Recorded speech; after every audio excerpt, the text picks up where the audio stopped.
Sai excellent coaching के YouTube channel में आपका स्वागत है। आज के इस वीडियो में हम आपको जानकारी देने वाले हैं आरपीएफ कांस्टेबल के पदों की। अभी हाल ही में 4208 पदों का विज्ञापन जारी हुआ है, तो इसमें हम आपको संपूर्ण जानकारी इस वीडियो के माध्यम से इन 5 बिंदुओं पर देंगे। इसकी एलिजिबिलिटी क्या है, एग्जाम पैटर्न लेवल क्या है, एग्जाम में क्या क्या आएगा, तैयारी कैसे करें, सिलेक्शन लेने के लिए क्या करें और क्या ना करें, इन 5 बिंदुओं पर चर्चा करेंगे। अंत तक बने रहिए, देखते रहिए। देखिए बेटा, अभी हाल ही में 4208 पद आरपीएफ कांस्टेबल के आए हैं। पहले बिंदु पर चर्चा करते हैं कि एलिजिबिलिटी क्या होनी चाहिए। तो सबसे पहले तो बात करें कि आपकी एजुकेशनल जो क्वालिफिकेशन होनी चाहिए वो क्या होनी चाहिए। तो वो आप 10th होनी चाहिए। हाई स्कूल पास की हो आपने, चाहे वो किसी भी बोर्ड से पास किया हो, हाई स्कूल आपकी योग्यता होनी चाहिए, शैक्षिक योग्यता। बात करें कि आपकी एज क्या होनी चाहिए, तो देखो बेटा 1/7/2024 को आपकी आयु जो होनी चाहिए वो 18 वर्ष से 28 वर्ष तक होनी चाहिए। जो ओबीसी कैंडिडेट हैं उनको इसमें 3 वर्ष की छूट मिलेगी, और जो एससी एसटी कैंडिडेट हैं उनको इसमें 5 वर्ष की छूट मिलेगी। तो ये तो बात थी एज की। तीसरा, इसमें आपकी हाइट भी चाहिए। तो जो बेटा हाइट चाहिए आपकी, चूंकि इसमें मेजरमेंट होगा, तो जो पुरुष हैं और मेल, तो मेल और फीमेल, मेल की हाइट 165 सेंटीमीटर और फीमेल की हाइट 157 सेंटीमीटर चाहिए। आप यदि ये 3 योग्यताओं को धारण करते हैं, आपका हाई स्कूल क्वालिफाई है, आप हाई स्कूल पास हैं, 1/7/2024 को आप यदि अनरिजर्व्ड कैंडिडेट हैं तो 18 से 28, यदि आप रिजर्व में ओबीसी कैंडिडेट हैं तो 18 से 31, और यदि आप एससी एसटी कैंडिडेट हैं तो 18 से 35 वर्ष तक आयु चाहिए। हाइट आपकी मेल है तो 165 सेंटीमीटर, फीमेल हैं तो 157 सेंटीमीटर चाहिए। यदि इन 3 योग्यताओं को धारण करते हैं तो आप आरपीएफ कांस्टेबल 4208 पदों में फॉर्म अप्लाई कर सकते हैं। ये थी पहली बात एलिजिबिलिटी की। अब बात करते हैं एग्जाम पैटर्न या लेवल की। तो देखिए बेटा, दूसरे बिंदु की बात करते हैं एग्जाम पैटर्न की। यहाँ पर 3 आपको पैटर्न होंगे। सबसे पहला आपका सीबीटी एग्जाम होगा, जो कि कंप्यूटर बेस्ड ऑनलाइन एग्जाम होगा। दूसरे नंबर पर आपका physical efficiency test, physical measurement test होगा। और तीसरे नंबर पर आपका होगा बेटा डॉक्यूमेंट वेरिफिकेशन। तो फिर आपका डॉक्यूमेंट वेरिफिकेशन होगा। इन 4208 पदों में आपको अपनी नियुक्ति लेने के लिए, चयन करने के लिए इन 3 चरणों से गुजरना होगा। एग्जाम का पैटर्न जो होगा वो हाई स्कूल लेवल का होगा, लेवल जो होगा वो हाई स्कूल लेवल का होगा, और इसके 3 चरण होंगे। जब आप पहले चरण में क्वालिफाई हो जाएंगे, मेरिट बनेगी, सभी की अलग अलग मेरिट बनेगी, अनरिजर्व की अलग, रिजर्व की अलग, ओबीसी की अलग, एसटी की अलग, एससी की अलग, और महिला पुरुष की अलग। जब पहला चरण आपका क्वालिफाई हो जाएगा तब आपका फिजिकल एफिशिएंसी टेस्ट होगा। इस फिजिकल एफिशिएंसी टेस्ट में क्या क्या होगा आगे डिटेल में बताएंगे। अभी हम फिजिकल एफिशिएंसी टेस्ट में आपसे दौड़ कराई जाएगी, दौड़ेंगे आप, और इसके बाद आपकी ऊंची कूद और लंबी कूद, बस ये 3 ही स्तर होंगे। डॉक्यूमेंट वेरिफिकेशन में आपके हाई स्कूल तक के सभी डॉक्यूमेंट्स, आपका रिजर्वेशन सर्टिफिकेट, ये सब आपका देखा जाएगा। तो दूसरा बिंदु हुआ। तीसरे बिंदु में बात करते हैं कि एग्जाम में क्या क्या आएगा। तो देखिए बेटा, तीसरे बिंदु पर चर्चा करते हैं। जो आपका सीबीटी एग्जाम होगा, इस सीबीटी एग्जाम में कंप्यूटर बेस्ड टेस्ट में आपको 35 क्वेश्चन मैथमेटिक्स के आएंगे,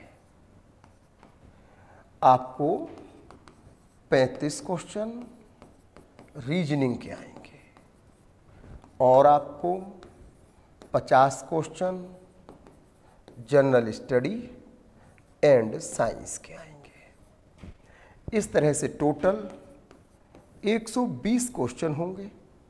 इनको हल करने के लिए आपको 90 मिनट का समय मिलेगा। 90 मिनट में आपको ये 120 क्वेश्चन टोटल करने होंगे और आपके 120 मार्क्स होंगे। 1/3 नेगेटिव मार्किंग होगी। तो इसमें जो मैथमेटिक्स है, इसमें अलजेब्रा, ट्रिग्नोमेट्री, ज्योमेट्री और अर्थमेटिक, ये चारों ही आएंगे। अर्थमेटिक में आपका नंबर सिस्टम, भिन्न, सरलीकरण, लासामासा, परसेंटेज, इसके अलावा लाभ हानि, मिश्रण, साझेदारी और ब्याज से संबंधित प्रश्न पूछे जाएंगे। ट्रिग्नोमेट्री, अलजेब्रा और ज्योमेट्री, क्षेत्रफल, आयतन भी आएगा। रीजनिंग में आपका verbal reasoning, non verbal reasoning, mathematical reasoning और लॉजिकल रीजनिंग भी आएगी। जनरल स्टडी में history, geography, polity, cultural activities, current affairs, ये सब आएगा। और साइंस में आपको बायोलॉजी, फिजिक्स और केमिस्ट्री से संबंधित प्रश्न पूछे जाएंगे। क्योंकि रेलवे में साइंस पर अधिक महत्व दिया जाता है, अतः यहाँ पर फिजिक्स और केमिस्ट्री के क्वेश्चंस की भरमार होती है बजाय बायोलॉजी के। तो ये एग्जाम में क्या क्या आएगा, इस बिंदु पर चर्चा चल रही है। इसके बाद जब आप ये एग्जाम 90 मिनट का होगा, 1/3 नेगेटिव मार्किंग होगी, 120 मार्क्स, एक क्वेश्चन का 1 नंबर आपको मिलेगा। अधिक जानकारी के लिए आप हमारे इस नंबर पर संपर्क कर सकते हैं। तीसरे बिंदु पर बात कर रहे हैं एग्जाम में क्या क्या आएगा, फिर तैयारी कैसे करें, सिलेक्शन लेने के लिए क्या करना है, क्या ना करना है। अब इसके बाद जब आप CBT फर्स्ट में पास हो जाएंगे तो दूसरे नंबर पर आपका होगा फिजिकल एफिशिएंसी टेस्ट और फिजिकल मेजरमेंट टेस्ट। जो आपका फिजिकल एफिशिएंसी टेस्ट होगा और फिजिकल मेजरमेंट टेस्ट होगा, तो इसमें मेजरमेंट में क्या होगा, आपका नापतोल। नापतोल में केवल मेल की लंबाई 165 सेंटीमीटर और फीमेल की लंबाई 157 सेंटीमीटर। इसके बाद जो चेस्ट है वो 80-85 5 सेंटीमीटर एक्सपेंशन फुलाव के साथ। फीमेल के लिए कोई चेस्ट की आवश्यकता यहाँ नहीं है। और जो आपका वजन होगा वो आपका लंबाई के अनुसार निर्धारित किया जाएगा। ठीक, अब बात करते हैं नापतोल के बाद आपका PET। तो PET में आपकी रेस होगी। जो रेस होगी, ये सबसे पहले मेल की बात करें तो मेल को 1600 मीटर की रेस होगी। और मेल के लिए बेटा ये जो 1600 मीटर की रेस है वो 5 मिनट 45 सेकंड में पूरी करनी होगी मेल के लिए। ठीक, इसके बाद आपकी जो लंबी कूद होगी वो मेल के लिए लंबी कूद 14 फीट होगी और मेल के लिए ऊंची कूद होगी। और जो ऊंची कूद होगी मेल के लिए वो होगी बेटा 4 फीट। ठीक, तो देखें रेस मेल के लिए यानी पुरुष के लिए 1600 मीटर रेस 5 मिनट 45 सेकंड में पूरी करनी होगी। लंबी कूद 14 फीट में करनी होगी और ऊंची कूद 4 फीट में करनी होगी। ऊंची कूद 4 फीट होगी, लंबी कूद 14 फीट होगी और 1600 मीटर रेस 5 मिनट 45 सेकंड में पूरी करनी होगी। अब वहीं जो फीमेल है, उन फीमेल के लिए जो आपका फिजिकल एफिशिएंसी टेस्ट होगा उसमें रेस होगी फीमेल की 800 मीटर। और जो 800 मीटर की रेस होगी वो 3 मिनट और 40 सेकंड में पूरी करनी है फीमेल के लिए। फीमेल के लिए लंबी कूद जो होगी वो लंबी कूद होगी फीमेल के लिए 9 फीट और फीमेल के लिए ऊंची कूद रहेगी इसमें 3 फीट। तो ये रहेगा आपका एग्जाम में क्या क्या आएगा, इस बिंदु पर चर्चा कर रहे हैं। और इसके बाद आपका डॉक्यूमेंट वेरिफिकेशन। 3 बिंदुओं पर चर्चा हो गई। चौथा बिंदु तैयारी कैसे करें। अब हम बात करते हैं कि तैयारी कैसे करें। तो देखो बेटा, आप देख रहे हैं कि यहाँ पर आपको 3 सब्जेक्ट आ रहे हैं, जनरल स्टडी, मैथमेटिक्स और रीजनिंग। तो देखो बेटा, तैयारी कैसे कैसे करें आप, तो क्या करना है, कि रीजनिंग, मैथ और जीएस केवल 3 सब्जेक्ट पूरे करने हैं। रीजनिंग में टोटल 46 चैप्टर होते हैं, जिसमें आरपीएफ में 39 चैप्टर आएंगे, 35 क्वेश्चन पूछे जाएंगे। आपको टॉपिक वाइज तैयारी करनी है, चैप्टर वाइज तैयारी करनी है। आप 5 घंटे पढ़ रहे हैं, 5 घंटे में आपको कैसे पढ़ना है? तो 5 घंटे में जैसे आपने रीजनिंग उठाई, तो रीजनिंग को सोच कर बैठे कि मैं अब तभी कुर्सी से उठूंगा जब मैं सीरीज के पूरे क्वेश्चन कर लूँगा। तो कम से कम 200-250 क्वेश्चन कीजिए। आपने मैथ उठाया तो एक टॉपिक लॉस एंड प्रॉफिट उठाया, तो लॉस एंड प्रॉफिट के ही 100 क्वेश्चन प्लस 100 कीजिए। आपने परसेंटेज उठाया तो परसेंटेज के ही 100-150 क्वेश्चन कीजिए और उसको टॉपिक वाइज समझ कर कीजिए। ये नहीं है कि बहुत पढ़ना है, बहुत पढ़ने वाले सफल नहीं होते हैं, लेकिन वो अवश्य सफल हो जाते हैं जो उसे तरीके से पढ़ते हैं। तो आपको क्या करना है? तरीके से पढ़ना है। इसी तरह से जनरल स्टडी है। आपने मान लीजिए ज्योग्राफी उठाया, ज्योग्राफी में महाद्वीप का टॉपिक उठाया, तो महाद्वीप का पूरा टॉपिक पढ़कर तब हटिए वहाँ से।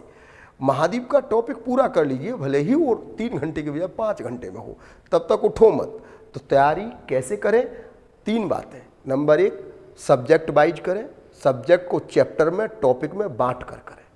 दूसरी बात, कंटिन्यूटी तैयारी करें, छोड़कर नहीं। Winner is never Quetta, Quetta is never winner. तीसरी बात कि जिस टॉपिक को छेड़ दो उस टॉपिक को उधेड़ दो, अर्थात टॉपिक वाइज तैयारी करें, तो आप अवश्य सफल हो जाएंगे। अब बात करते हैं सिलेक्शन लेने के लिए क्या करें। तो जब आपका सिलेबस पूरा हो जाए, क्योंकि जब तक आपका सिलेबस पूरा नहीं होगा तब तक कहीं भी सिलेक्शन का दायरा निश्चित नहीं होता है।